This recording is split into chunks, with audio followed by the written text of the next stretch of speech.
morning, good afternoon, good evening to everyone around the world. I am Paul Sisler, and this is In the Moment. Hello, hello, hello. It is a beautiful day out here in the desert. I am just loving it out here. Oh, my goodness. All righty. So it looks like the Democrats will hold the Senate. The battle continues for the House. I know it's not supposed to be about politics, but I'm kind of excited about this, so I thought I would share. Anyways, welcome to Tuesday Takes. Now, last week we went over Twitter tweets. This week it's going to be a little bit different. We're going to kind of change the format of the show. It's still going to be called Tuesday Takes, and we're going to have our takes on basically literary things. So, to welcome you to welcoming our host of the show, Luke Evans. How are you doing, Luke? I am on my first cup of coffee, as you know, because our lovely host had to wake my ass up about 20 minutes ago to get on the show because I almost overslept and I wasn't almost here. Yay! That's why. Now, could you explain to the audience why you slept? I have been hosting 16-hour rooms on Twitter Spaces for NaNoWriMo. And explain what that is, because I don't even know what that is. Oh, no, I got you, boo. Okay, so NaNoWriMo is National Novel Writing Month, right? So, a bunch of writers decide to torture themselves collectively for 1 month and try to write 50,000 words in a 30-day period. I don't do it every year, but this is the first year where I actually learned how to write a rough draft, and I learned how to write a rough draft because of NaNoWriMo. So what I did is I just stopped thinking about my grammar and ending sentences with prepositions and using passive voice and overusing words and all this good shit, right? And I just vomited the words onto the page, and I'm up to 27,000 words on my rough draft of Insomnia, which is the second book in the RimWorld trilogy series. I need more coffee. I know I sound dead, but it's okay. But you don't have to write 50,000 words. You can just challenge yourself to write every day. That's what I do for myself. What I've done in the past years, I just tell myself that if I write more than 0 words a day, then I won Nano, and that's what I tell myself. You can also decide not to do the NaNoWriMo challenge and set your goal at 50,000. You can set it at whatever thing that you want. It just won't mean that you won Nano is what that says, but you can win Nano in different ways, which is really cool. And I know I'm talking about this a lot, but it's because I'm super passionate about it. Now, And is it an actual competition where you submit your work? No. So this is just it's all about personal accountability. So what you do is you just write your words. Let's say that you write 200 words during a 20-minute sprint, which is the rooms that I'm holding. I'm doing 20-minute writing sprint rooms. So it's 20 minutes we write, and then 20 minutes we talk, 20 minutes we write. And we all just do that together collectively as writers on Twitter, and it makes me so happy. So anyway, after a 20-minute writing sprint, let's say you wrote 174 words. I know, weird, right? You go onto the Nano website and you update your word count there. You just type in 174, and it keeps track of it for you. It shows you a chart. It shows you your overall progress. It shows you your daily progress. And you get little badges and shit too. That way, you get those dopamine receptors lighting up. So after you write your first 1,667 words, you get a badge from Nano. It's hey bitch, you just wrote a flat 1,667 words, go you. And then when you write your first 5,000, you get another badge. It's hey bitch, you did 5,000. You're a writer, and it does that. And it just, it's all the happy chemicals.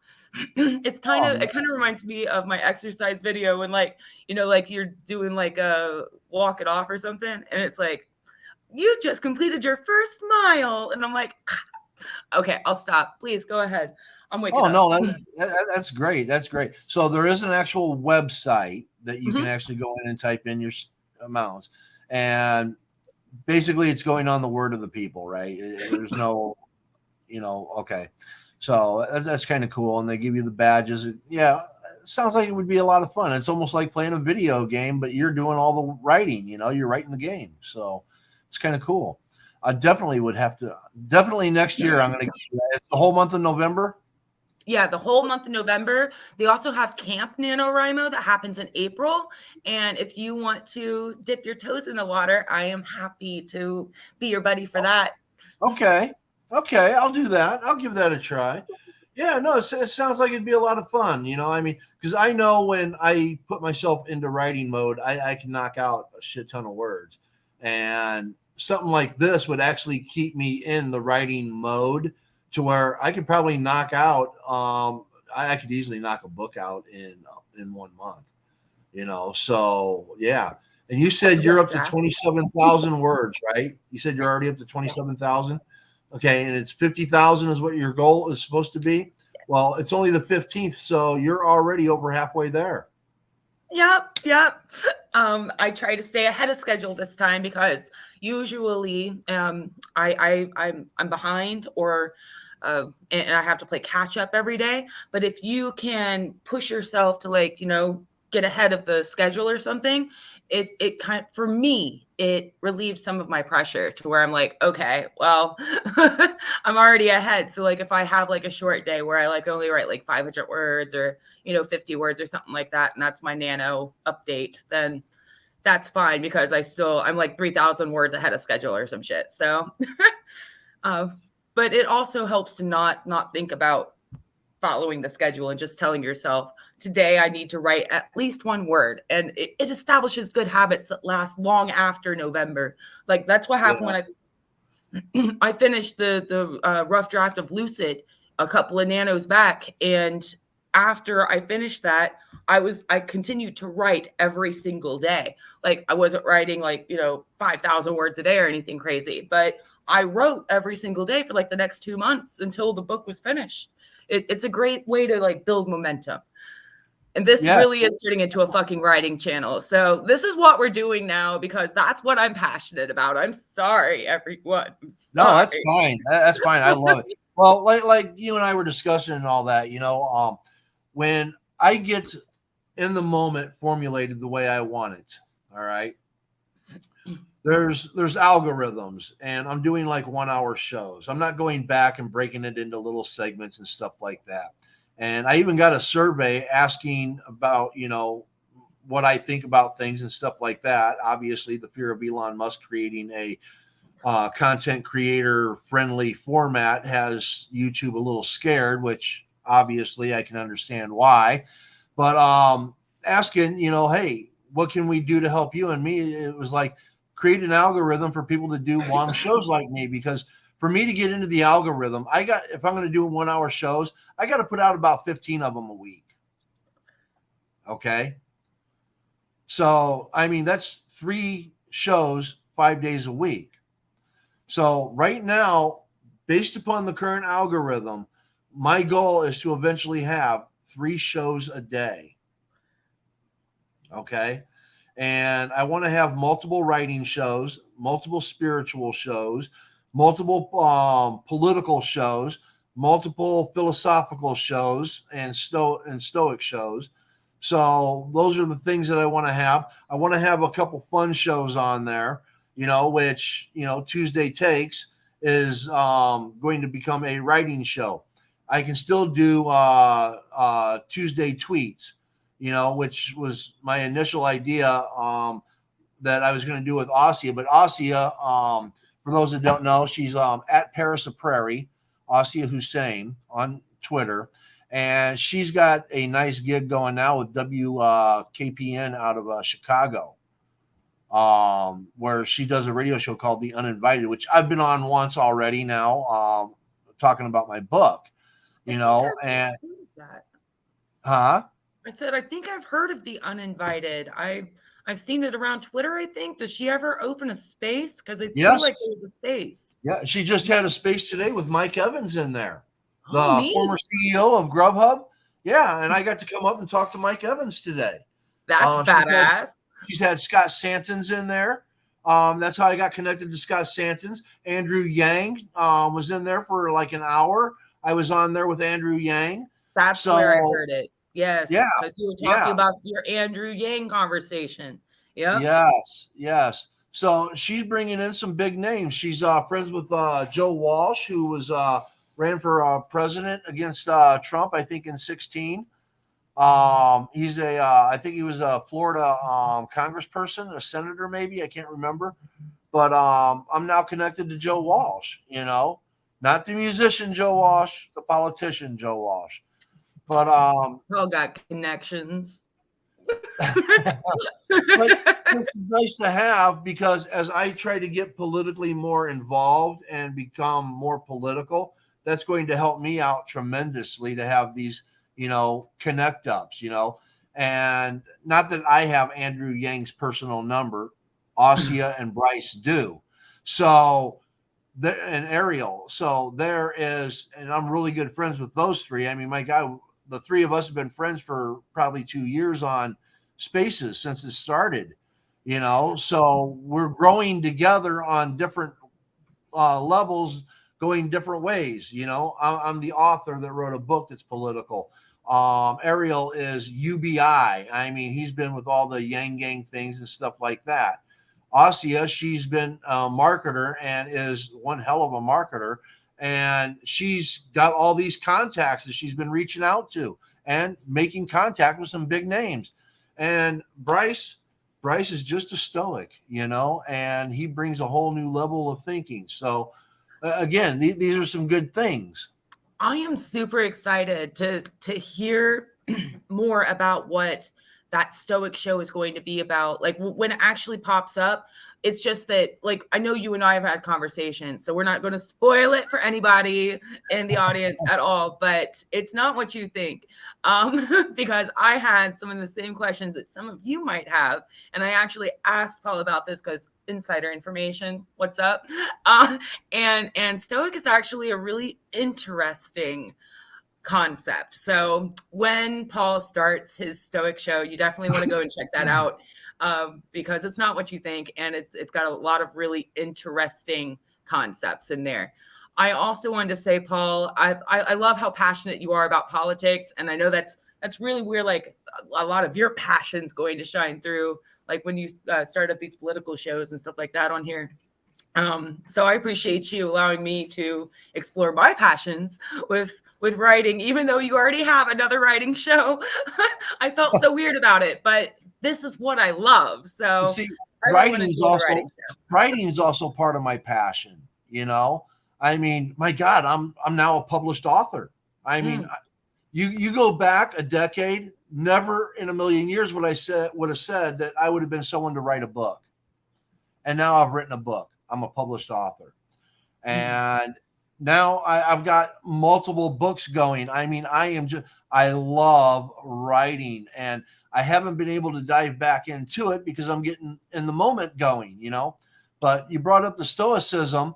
For those that are interested in becoming Stoic and learning the philosophy on Stoicism, again, another book, Meditations by Marcus Aurelius. Check it out. This is your step into Stoicism. What Plato considered to be the perfect philosopher is what Marcus Aurelius is. So, but yeah, when I pop that Stoicism space up, it's going to be awesome. Van had some things going on, so we're delayed by a few weeks, but the name of that show is going to be called Becoming Stoic. So yeah, so that's going to be, and Thursday I have a special interview, an exclusive interview with Sergeant Nobody, that wrote a book. He's an author, and again goes into the political realm like I have with writing, and he's going to be a special guest on Thursday. So that's going to be a exclusive interview with him and his book, and helping him get promoted, and getting his ideas out there and what he's all about. But no, this whole nano, what's it called again? Say it again. NaNoWriMo. You can also call it NaNoWriMo. It just takes the first few letters from National Novel Writing Month and mashes them together. So it's a really fun word. It's NaNoWriMo. And it's, yeah. So that's what That's why I was late.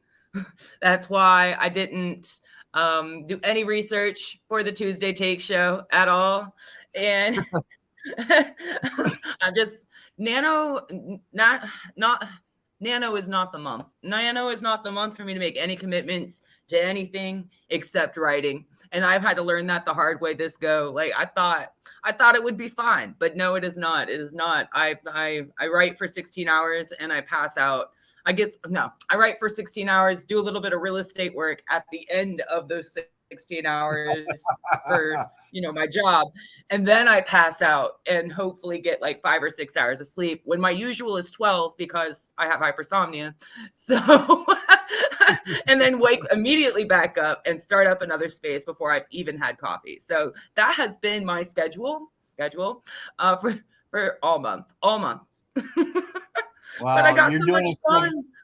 You're doing exceptionally well. I mean, I commend you. You're taking on a lot and you're getting things done. And hey, you made the show today. What can I say? After you called me a million times, like, bitch, wake up. I'm like, oh my God. This takes me back when my sister used to do that shit. She'd call me like 20 times in a row to wake my ass up because like we always work together. This is just what we do, like my entire life. And she would have to do the same thing to me like way back when I had 9 to 5s, because I've never had a solid sleep schedule. It's just never been that way. That's just how my body works. I woke up at 5:30 this morning. Took me a little while to actually get up and get moving. I come out at 6:30 and I get on my phone and there's Luke Evans in a space.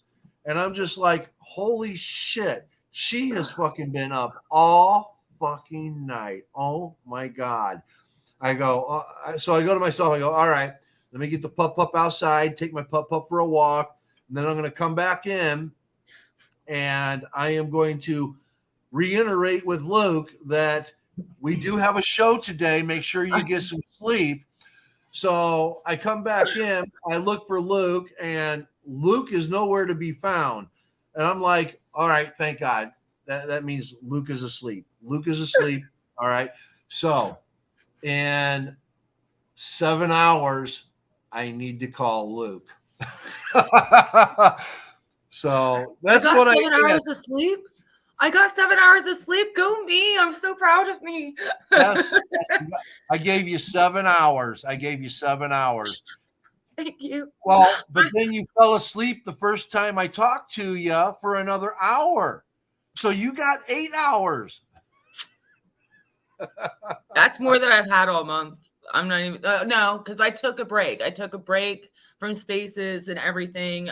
One day, I think it was like the 10th was the day that I did that. I was like, you know what? I'm not doing Twitter spaces or anything. I'm going to like write like 200 words and update Nano. That's what I'm going to do. And then I'm just going to chill out, watch Netflix or something and relax. So I only took one break this entire Nano. I got here on time for the first show though, and I've always been on time for every single one of your other shows. Nano's just wild. I swear, it's hard. You have been doing quite a few shows with me lately and all that. You've been on the Vellum a few times. You've been on this. You've been on when Cornelia's been on. When Cornelia still had the Vellum and all that, you came on there. So you've been on a lot of shows lately and all that. You've been on here almost twice a week now for the last 3 weeks.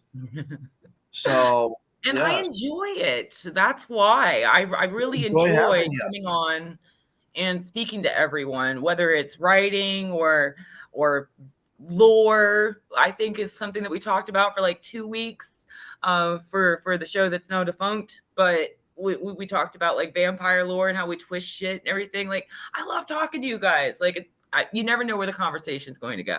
And that's part of the reason why I love doing these shows with you guys. Well, let's go with some book talk then. Let's do our takes on that. That works for me. You know, books I'm game.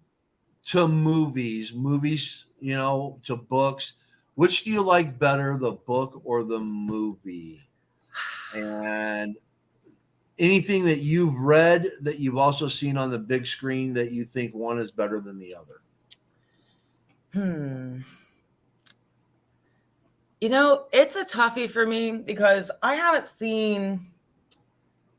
haven't read as much as I'd like to, unfortunately. I know that sounds horrible, like the writer doesn't read.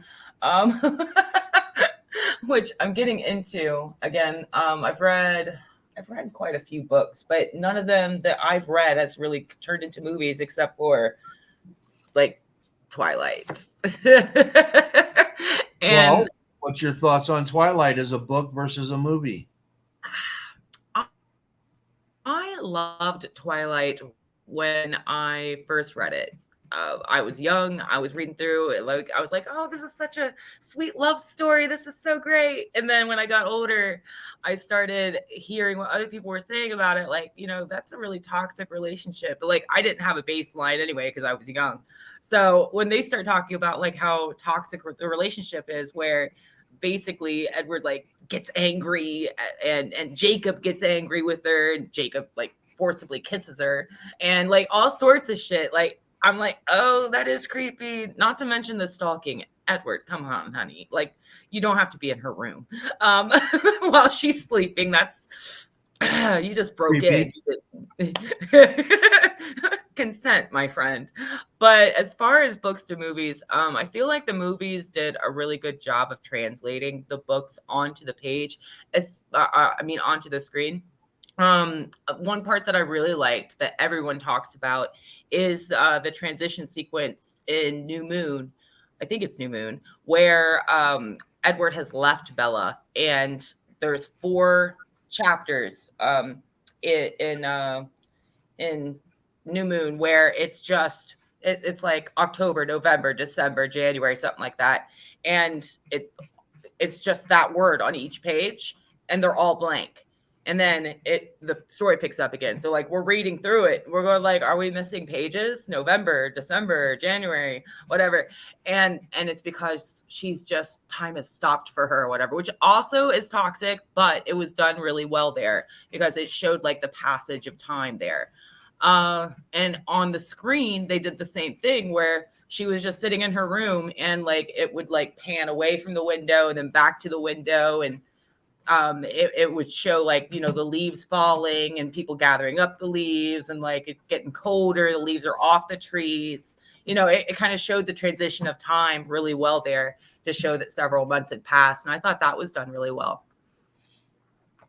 Okay.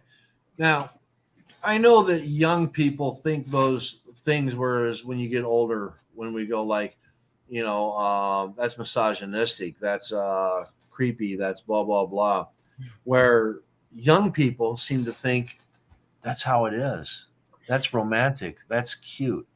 So, do you think that maybe Twilight wasn't written for adults? It was written for teenagers? Oh, absolutely. It's a young adult series for Okay. sure. And we see, I'm noticing a change now in young adult, thankfully, where that they aren't perpetuating those toxic relationships anymore and framing them in a light where it's like, oh, this is something you should aspire toward. They're really using books as a medium to like teach young adults that this is icky, and if someone treats you like this, run. And Yes. this is yes, and this is a healthy relationship, and this is the one that you should aspire toward. But Twilight didn't quite do that. Twilight showed you that, like, as much as I enjoyed the transition sequence and the creativity for the passage of time when she was depressed, Mhm. where it was like time stopped, I thought that was creative and I like it for that. But I don't like it that she shut down because her boyfriend that she only knew for like a year. I think it was only a year in Twilight that they knew each other. It was like a school year. He left, and then she just shut down. She was done. She was like, oh, my life is over because a guy doesn't like me. And I was like, that's so unhealthy. Like, you are so teaching children right now that this is the thing. And then like she started like doing dangerous shit so that like she could hallucinate Edward, because like she heard Edward's voice in her head whenever she did something dangerous, where he was like, don't do that, you're going to get hurt or whatever. So like she kept like doing really dangerous, risk-taking behaviors in order to see Edward. And I was like, what is this teaching kids? Like, I enjoyed it when I read it because it didn't have a baseline. But in retrospect, with what I know now, I'm like, this is just fucked up. Yes, yes. No, see, I have never read the Twilight Saga. I think I saw the first two, and the first one was okay. So I thought I'd give the second one a chance, and it just didn't do anything for me. And I like werewolves and vampires and all of that good stuff. I just didn't find it that entertaining, I guess. Again, there was a lot of very corrosive writing in there that I didn't care for. Kind of like the Vampire Diaries. Not that I have read any of it, but Vampire Diaries, I kind of got, like, I mean, like it started out good, and then it kind of, again, it was too teenagey for me, I guess. Where the originals that spun off from the Vampire Diaries, I loved the originals. So, that was awesome. But in relation to book to movie, I would say, now this is going to go back, I'd say probably one of the best adaptations that I found was like Conan by Robert Jordan. And even though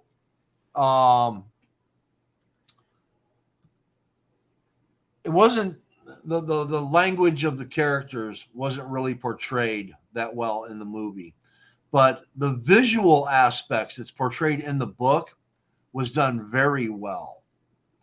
So the whole growing up, being enslaved, and becoming who Conan the Barbarian became, I think it was done very, very well,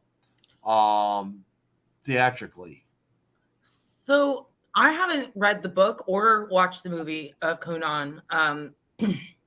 So can you you just told me that it's about Conan the Barbarian. I don't know much about that piece of history. So do you want to maybe tell other people who's probably well, there was a war going on. He was a kid. His parents or mother was killed. I can't remember if it was one or both. Now, again, I was young when I first watched it and everything, and then watched it, of course, some years later. I probably haven't seen it for probably 20 years. But basically, his parents were killed, and then he was enslaved by the enemy, and worked as a slave. The one scene that sticks with me, there's this big wheel that they tie people on, and they got to push it to grind things and stuff like that. And then they keep showing all the other people on the wheel dying and stuff, and yet he's taking beatings and stuff like that, and he just keeps pushing and pushing and pushing from a young man from a very young, basically a child, to a man. This is what he went through, and then he finally rebelled and started killing people, and he ended up becoming, Conan the Barbarian, Conan the Destroyer. I think Red Sonja came from that, a woman warrior. And I mean, they kind of ran it out. But if you read the very first book and you watch the theatrical version of the first book, it's well done. After that, it just kind of, but very well done, I think. Was this based on true events at all? Or like, was Conan an actual person, or is this fictional, like pure fiction? I think it's pure fiction. Got it. I don't think it was based on anything real. I think it was pure fiction. But I see that I missed a history lesson. Yeah, he probably knows more about the actual history of it and what it's based on. Again, this is many, many years ago that I read and watched it, and again, reading it, it was just like very, very descriptive. The whole scenery and the details of the beatings and stuff like that. The book was far more detailed than the movie. But as far as, again, for its time and how they did it, they did an excellent job portraying, the atmosphere. So I think that a great way for writers to get their readers to connect with their main character is to start off with, like, who they were as a child, if there are some plot points back there that ties into it for real, because who doesn't connect with a child? You know what I mean? Like, you immediately want to protect children if you're not a sociopath when you start reading about a character. So if you read about a character that's like, and start from the beginning where they're a child or something, and you grow up with them, I feel like that's a really ingenious way of getting readers to connect with the character, because right. we know where they came from. That's cool. Yes. Yeah. T-Paul, was that Arnie's debut movie? I think that was Arnold Schwarzenegger's debut movie, if I'm not mistaken. I can't remember, but yeah, Arnold Schwarzenegger played Conan the Barbarian. Oh, okay. Yeah. Back when he wasn't the governor. Yeah, way before he was the governor. But yeah, no. I'll have to check that out. I'll have to watch it. You brought up Vampire Diaries at one point as well. I've actually read the first book in the Vampire Diaries series, and then I watched some. Well, I read the book after I started watching the series, because I was obsessed with, Ian Somerhalder, Damon Salvador is the character. And that is something that didn't translate well to the screen. They changed so much to make Vampire Diaries into what it is. Like, if you read the book after you've watched like the first or second season, it's completely different. And for the better. It's actually one of those books that I feel like the series made it better than the original content. Okay, go ahead. Hercules in New York was actually his debut as an actor. I don't think I've seen Hercules in New York, nor heard of Hercules in New York. Now I got to check it out. That's funny. I've never heard of it either. Yes. Now, another Robert Jordan epic story is the Wheel of Time series, The Dragon Reborn. And Prime has taken on that. Amazon Prime has taken on the Wheel of Time saga. And I watched the first season of it, and I think the book, again, more descriptive and portrays everything a lot better than what the movie does. But the movie, if you haven't read the book, the movie is well done. It's a great movie, or a great series. So I highly recommend it. I just he was and still is a heavy bodybuilder, and he was hindered by his accent as an action star. Yes, he was to begin with. Yes. But no, I think that's another good story and all that by Robert Jordan. Wheel of Time. It's a good one. Very descriptive. Good writing. I don't think the series is as good as the book. And the only movie book series that I can correlate where I think the movie was probably better than the book was The Shining. And see, I haven't read that and I haven't watched that. And I need to, because everyone's like, oh my God, The Shining. And I'm like, eventually. It's a thick book. Okay. It's a thick book. I think the movie portrayed it better than what the book does, because I found the book confusing at times. I would have to go back and reread chapters to try to make sense of basically the mental breakdown of Jack, or Johnny, played by Jack Nicholson. Happy birthday, Gostel. Happy birthday. Happy birthday. I think the breakdown of Johnny, in the book, they really go into his head, where I think the movie portrayed the breakdown a lot better than what the book did. It was hard to, I guess, keep it in line. Again, I also read it like, God, 20 years ago or 30 years ago, so, and watched it. So nowadays, I haven't read anything, I guess, basically modern when it comes to these stories and stuff that you watch on TV. Again, I'm one of those people that I just got to where I didn't read anymore. I just watched it on TV, yeah. Um, The most recent book that I've read cover to cover and enjoyed was The Old Love and the New by my friend Alistair Karadec. Like, that's the only book that I've read cover to cover. Like, I have some books up here from my friends, and I got other ones over there from my friends, but I haven't been able to sit down and read them all the way through. And it makes me sad.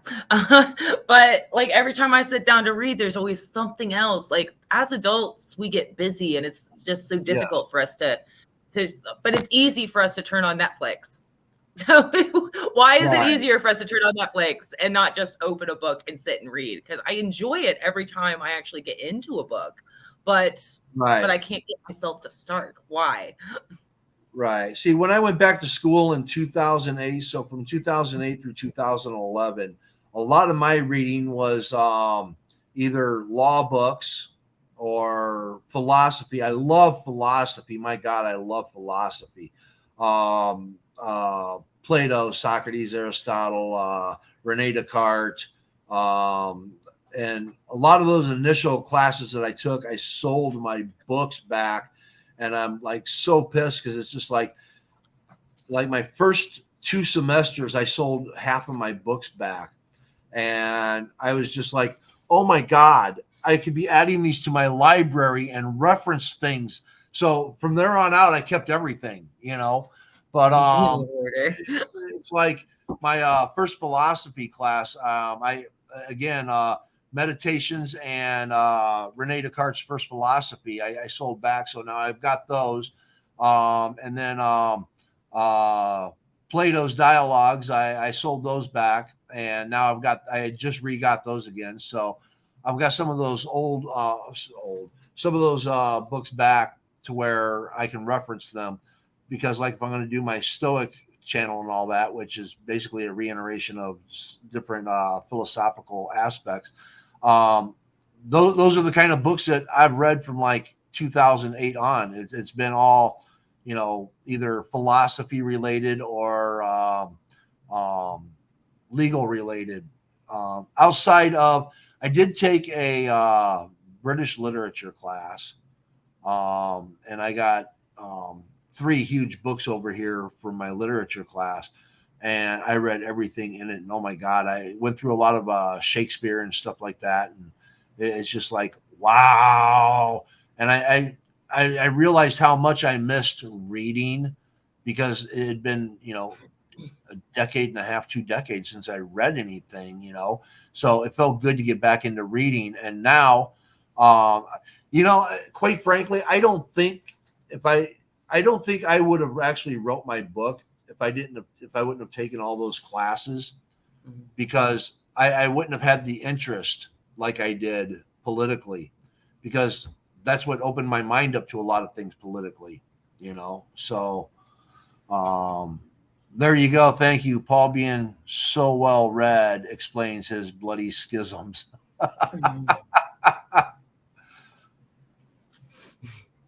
Yes. For me, it's just been something that I've always been interested in, is writing. I was writing short stories in 3rd grade, and I tried writing a children's novel when I was a child myself, and finished it, which was nice. I actually finished writing that.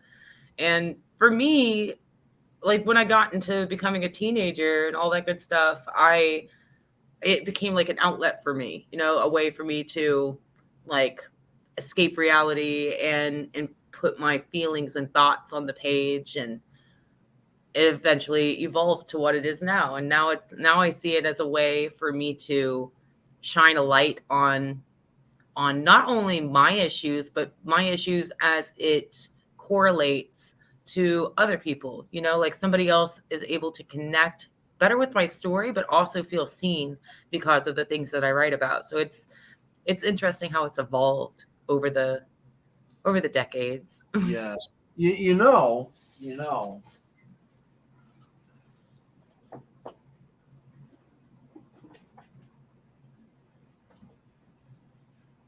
I highly recommend the Bedford Anthology of World Literature. Okay. The middle period, 100 CE, 1450.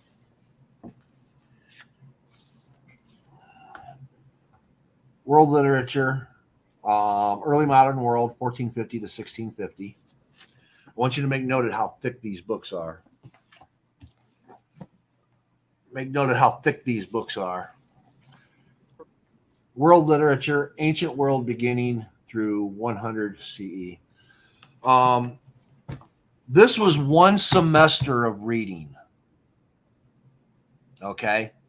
I mean, I want you to think about this. Okay. Luke, one semester of reading, and we had to write 9 papers. So during the, and this is what you basically, this was your testing. You had to write a paper and to show that you read it.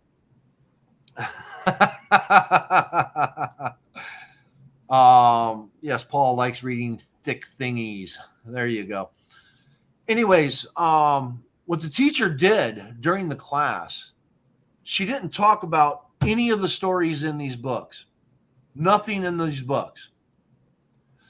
What she went over is how to write.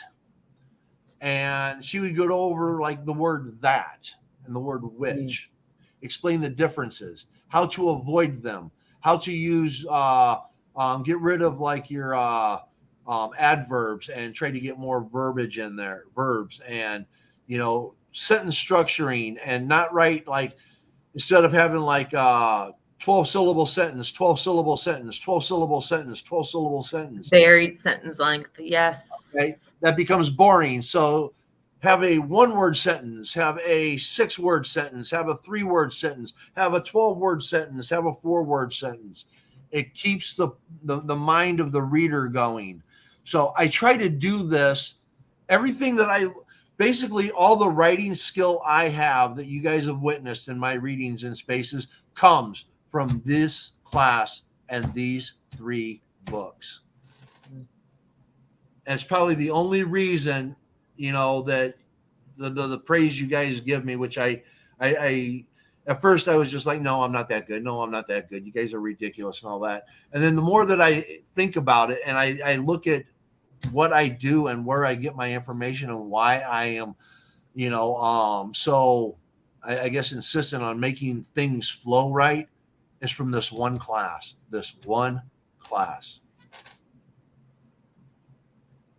And I mean, those books sound interesting because it looks like it's full of of the classics, like short stories and things like that. So I might look into those. Because I used to hold on to my like high school books and middle school books and stuff where they put little stories in there. I didn't turn them in at the end of the school year like we were supposed to. They always went home with me for summer reading. I was like, no, I was the original book thief. It's fine. So I might look into those. That's neat. Just to let you know, the first aspect is hymns. The next one is love poems, Egyptian love poems, Hebrew scriptures, Greece, the golden age of literature and philosophy, which it goes over Hesiod, Homer, and under Homer, the Iliad and the Odyssey, Aristotle. So basically, you're getting a lot of philosophy in here, and it just keeps going on. So I mean, a lot of these writings that you get, yes, you're going to need more copy. A lot of these writings that you get help with everything that you're going to be doing today and from here on out. So highly recommend the Bedford Anthology of World Literature.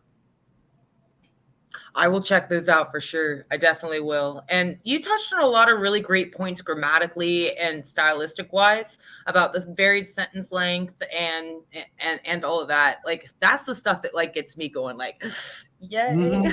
Um so like that's the, and the problem with that though, Paul, and I didn't realize that it was a problem for me until this nano is that since we know how we should write to where it's interesting and engaging to the reader, and we know to avoid passive voice, we know to avoid ending sentences with prepositions like, I don't know what you were looking at, or I mean, dialogue's different. You can end sentences with preposition and dialogue's its own fucking beast. But because we know that we're not supposed to end sentences with prepositions, we're not supposed to overuse words, we're not supposed to use like a billion adjectives or a billion adverbs or all of that good stuff.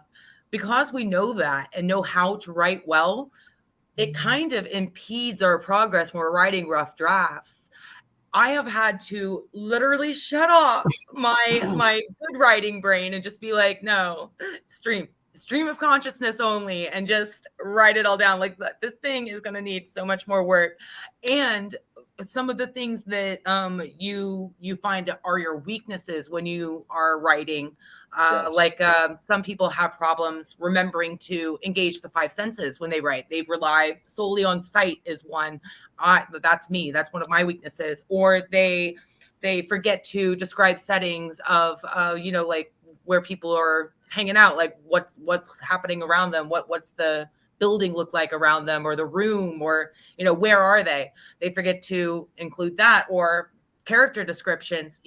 Whatever your weakness is, that tends to like really come through in your rough draft if you just do stream of consciousness writing. And I noticed that, oh shit, I haven't like as I'm writing, I know that I should be describing this, I should be describing that, or whatever, and I'm not doing those things, but I'm stopping myself from doing it so that I can just power through the rough draft. So I know that when I do the revisions at the end of Insomnia's rough draft, that I'm going to have to go back and include descriptions here, take out passive voice here, take out this preposition at the end of the sentence, vary up my sentence length, shorten sentences. Because like another problem that I have is like the 3-line fucking sentence. It's like you've run out of head breath. Yes. No, it's funny because even with all of this knowledge, okay, when I wrote The Red Herring Effect, my wife edited for me. Okay. She was basically my beta reader and editor. And she'd get to certain points and she'd be like, honey, this page is this page is a sentence. And I would go back and it'd be like, shit. So just to be funny, at one point I put a period in like the center of it.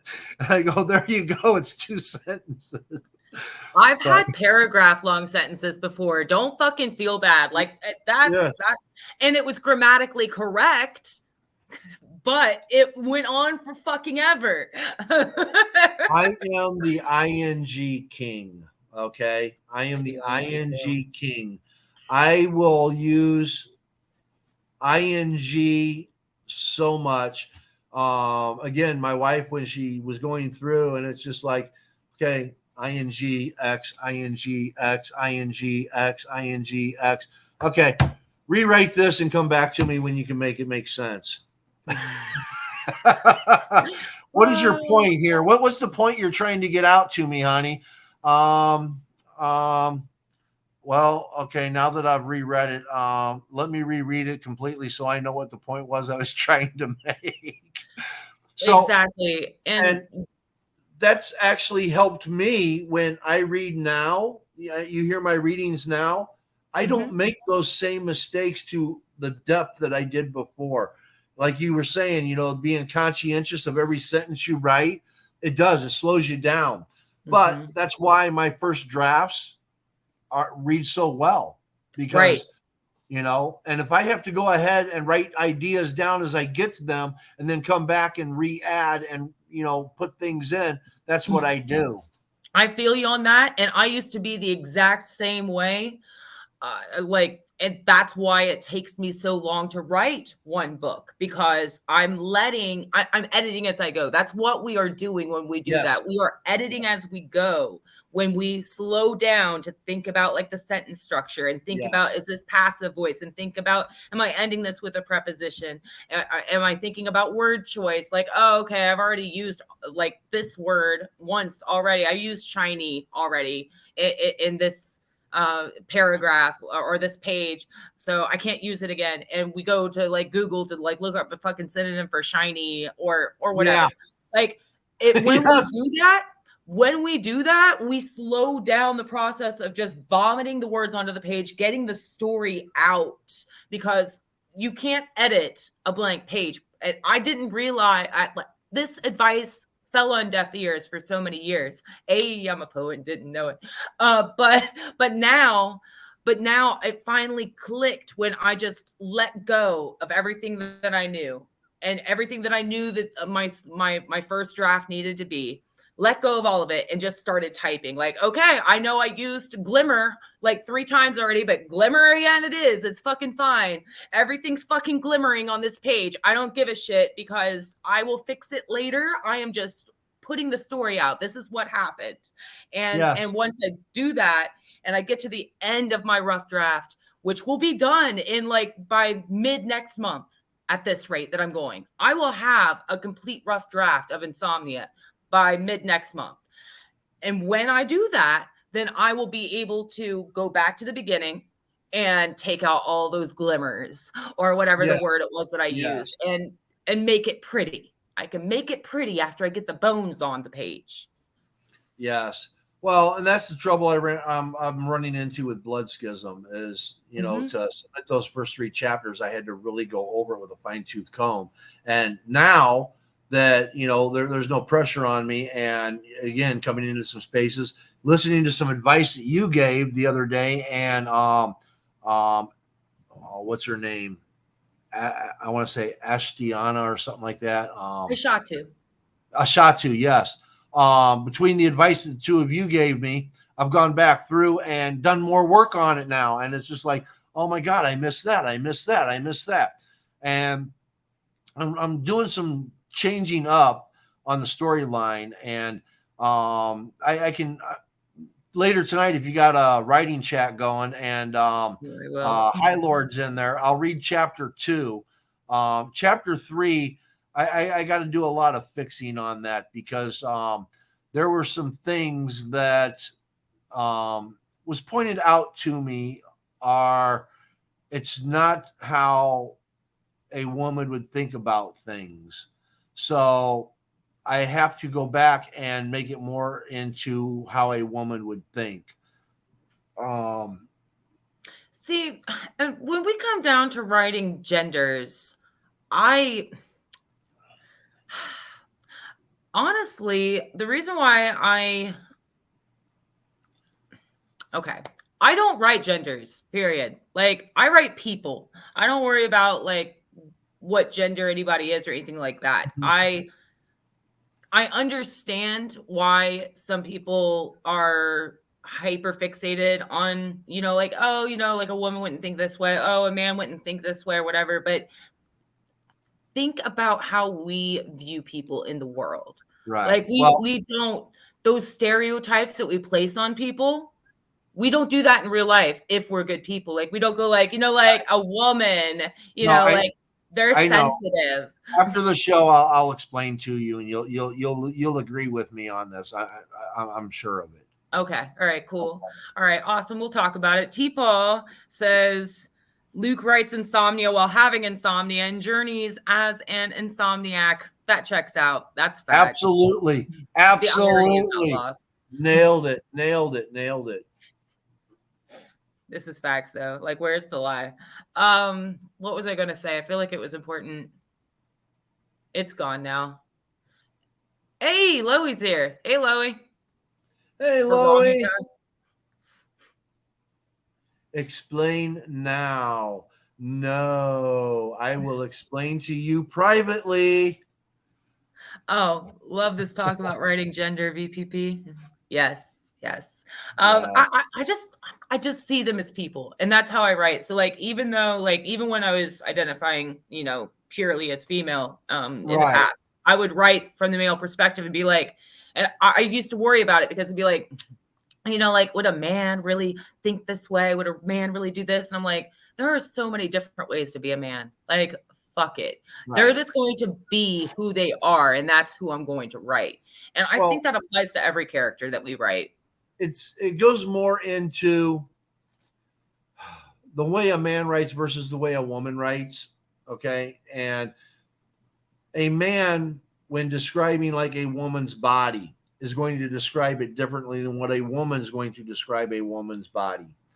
When it comes to sensuality, a man's going to be thinking in a different mode to describe something, where a woman's going to think in a different mode to describe something. So it's more about modes of thinking and how men objectify women. Okay.